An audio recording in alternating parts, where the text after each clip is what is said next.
अतुल सावे आज ओबीसी आंदोलकांची भेट घेणार। अतुल सावेंच्या हस्ते राष्ट्रीय ओबीसी महासंघाचं साखळी उपोषण सुटणार।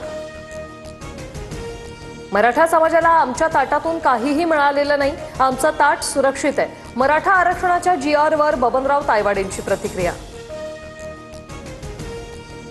उद्या बारामतीत लक्ष्मण हाकेंच्या नेतृत्वात मोर्चा। ओबीसी आरक्षणाच्या बचावासाठी मोर्चाचं आयोजन। लक्ष्मण हाकेंची माहिती।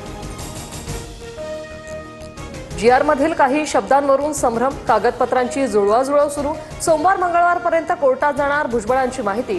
तर ओबीसींनी उपोषण न करण्याचं भुजबळांचं आवाहन। चंद्रशेखर बावनकुळेंच्या अध्यक्षतेत ओबीसींसाठी स्वतंत्र मंत्रिमंडळ उपसमिती गठीत। भुजबळ, गणेश नाईक, गुलाबराव पाटील, संजय राठोड, पंकजा मुंडेंसह अतुल सावे, दत्तात्रय भणे समिती सदस्य। मनोज जरांगेंच्या आंदोलनामुळे मुंबई जवळपास ठप्प झाली होती। दक्षिण मुंबईच्या उच्च कार्यक्रम क्षेत्रांपासून अशा निदर्शनांना प्रतिबंधित करण्यासाठी आवश्यक पावलं उचलावीत। मिलिंद देवरा यांचं मुख्यमंत्री फडणवीसांना पत्र। ओबीसींनी हैदराबाद गॅझेटचा अभ्यास करावा, शंका दूर होतील। एका जीआरमध्ये मराठ्यांचे सर्व प्रश्न सुटणार नाहीत, टप्प्याटप्प्याने सर्व काही करू। उपमुख्यमंत्री एकनाथ शिंदेंकडून स्पष्ट।